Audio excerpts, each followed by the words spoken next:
കാറ്റത്തെ കിളി കൊണ്ട് ഇന്നത്തെ എപ്പിസോഡിലേക്ക് എല്ലാവർക്കും സ്വാഗതം. അങ്ങനെ നമ്മുടെ നിധി ഒരു ഭക്ഷണമോ ചായയോ ഒന്നും കുടിക്കാണ്ട് ജോലിക്ക് പോകണം. അപ്പോൾ സുഭാഷിന് വല്ലാത്ത വിഷമാവുന്നുണ്ട്. മോളെ ഒരു ഗ്ലാസ് ചായയെങ്കിലും കുടിച്ചിട്ട് പോകുമെന്ന് പറയുമ്പോൾ, സാരില്ല സുഭാഷ് ഏട്ടാ ഞാൻ പോണ് എന്ന് പറഞ്ഞു കഴിഞ്ഞിട്ട് നിധി പോകുന്നു. അത് നോക്കി അനിയന്മാരും ചേട്ടനൊക്കെ വിഷമത്തോടെ നിൽക്കുന്ന ഒരു കാഴ്ചയാണ് കാണിക്കുന്നത്.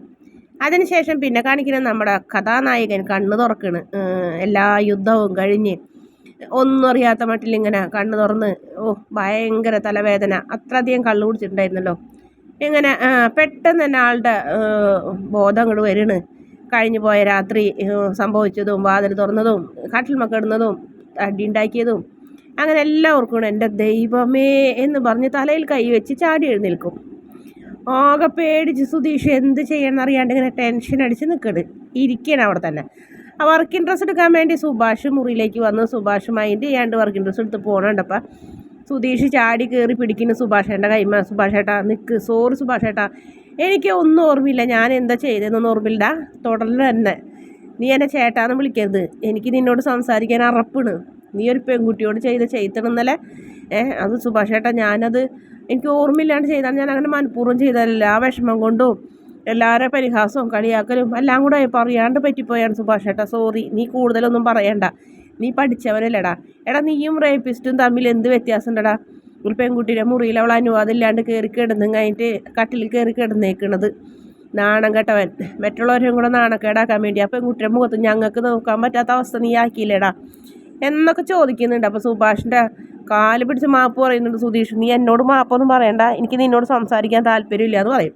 അപ്പോഴത്തേനും ഹരീഷ് അങ്ങോട്ട് വരും. ആ സുഭാഷ് ചേട്ടാ ഇയാളോട് എന്തിനാ സംസാരിക്കാൻ നിൽക്കണേ, ഇയാളോട് സംസാരിച്ചിട്ടൊന്നും കാര്യമില്ല, നാണം കെട്ടവൻ, ചേട്ടൻ വന്നേന്ന് പറഞ്ഞ് സുഭാഷിനെ വലിച്ചുകൊണ്ട് പോകും. പിന്നീട് സുധീഷ് എഴുന്നേറ്റ് നമ്മുടെ നികേഷിൻ്റെ എത്തിക്കലുണ്ടാ ചേട്ടൻ അറിയാണ്ട് പറ്റിയാടാ, ഞാൻ മനഃപൂർവ്വം ചെയ്തതല്ലടാ, സോറി എന്ന് പറഞ്ഞപ്പോൾ തന്നെ പോയേ എന്ന് പറഞ്ഞ് അവനും ദേഷ്യപ്പെടും. വീണ്ടും നമ്മുടെ സുഭാഷിൻ്റെ എത്തിക്ക് ചെല്ലിന്. സുഭാഷ് ചേട്ടാ എന്നെ ഒന്ന് നോക്കുക ചേട്ടാ, ഒന്ന് നോക്ക് എന്ന് പറയുമ്പോൾ, നീ എന്നെ അങ്ങനെ വിളിക്കരുത്, എനിക്ക് നിന്നോട് കൂടുതൽ സംസാരിക്കാനില്ല എന്ന് പറയും. എന്നിട്ട് നികേഷിന് ടിഫിൻ ബോക്സും കൊടുത്ത് വണ്ടിക്കുള്ള പൈസയും കൊടുത്തിട്ട് ക്ലാസ് കഴിഞ്ഞാൽ കറങ്ങി നടക്കാണ്ട് വീട്ടിലേക്ക് വന്നോളൂട്ടടാന്നും പറഞ്ഞ് അവർ പോകും. അങ്ങനെ മൂന്നാളും പോണ്. പെട്ടെന്ന് നിധിയുടെ റൂമിലേക്ക് ഇങ്ങനെ ഓടാൻ പോകുന്നു സുധീഷ് മാപ്പ് പറയാൻ വേണ്ടിയിട്ട്.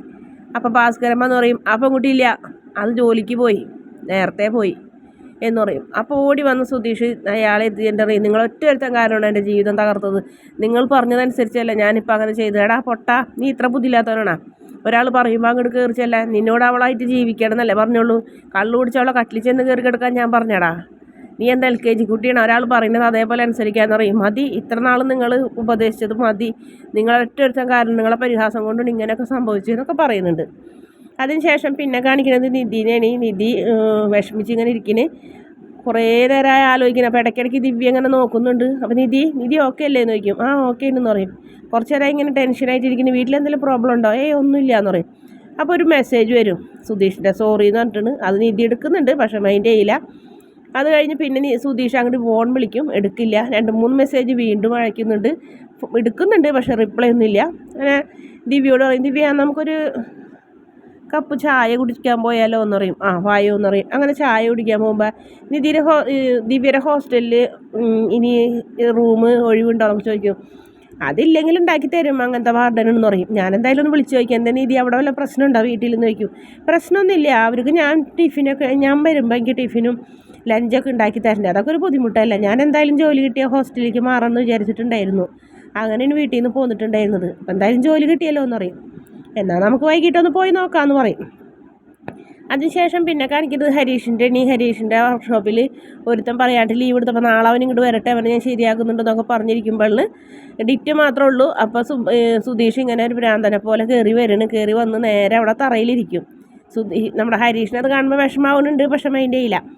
എന്നാലും സുധീഷേട്ടൻ എന്ത് പറ്റിയെന്ന് ചോദിക്കും. അത് സുധീഷൊന്നും മിണ്ടില്ല. അപ്പോൾ ഹരീഷ് പറയും, സുധീഷേട്ടന് പനിയടാന്ന് പറയും. കണ്ടിട്ട് തോന്നുന്നില്ലല്ലോ, എന്നാൽ നീ തൊട്ട് നോക്ക്, നീ ചായ മേടിച്ചിട്ടുണ്ടെന്നടാന്ന് പറയും. ഇപ്പോഴോ? ആ നീ പോയിട്ട് വേടാന്ന് പറയും. അപ്പോൾ എന്തോ ഒരു സംശയം തോന്നി, എന്തോ ഒരു മിസ്റ്റേക്ക് ഉണ്ടെന്ന് പറഞ്ഞിട്ട് ചായ മേടിക്കാൻ പോകും.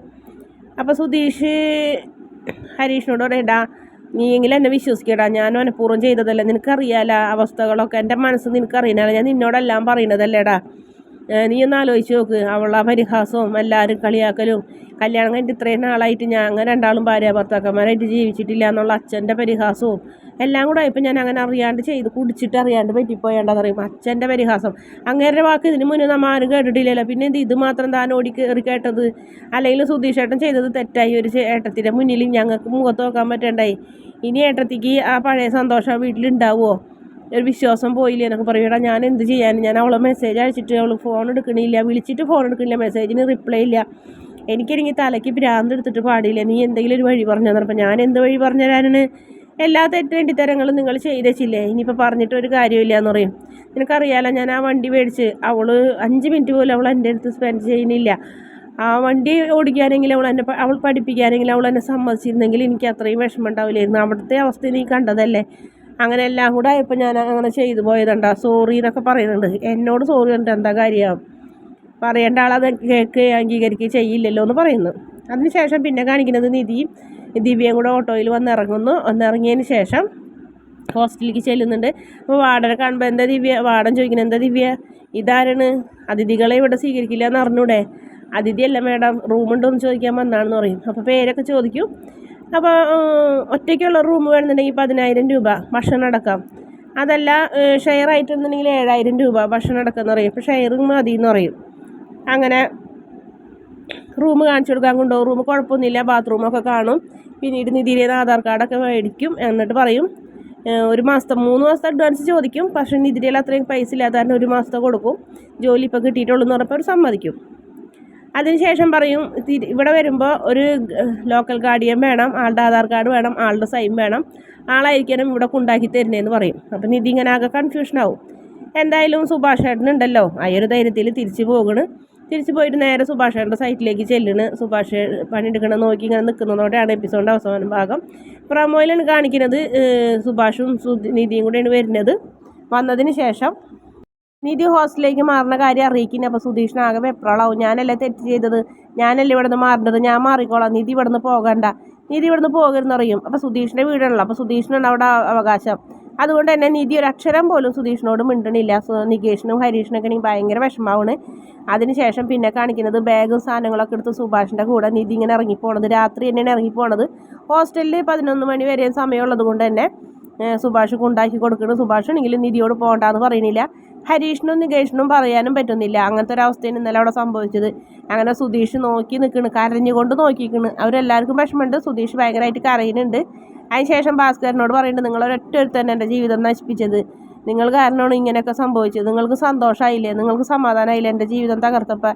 നിങ്ങളുടെ വാക്ക് കേട്ടത് കൊണ്ടും നിങ്ങളുടെ ആ പരിഹാസം കൊണ്ടും പറ്റിപ്പോയ തെറ്റെന്നൊക്കെ പറഞ്ഞ് ഭാസ്കരനോട് പൊട്ടിത്തെറിക്കുന്ന സുധീഷിനെ കാണിച്ചുകൊണ്ടാണ് എപ്പിസോഡിൻ്റെ അവസാന ഭാഗം. വീഡിയോ ഇഷ്ടപ്പെടുകയാണെങ്കിൽ ചാനലൊന്ന് സബ്സ്ക്രൈബ് ചെയ്ത് സപ്പോർട്ട് ചെയ്യണേ.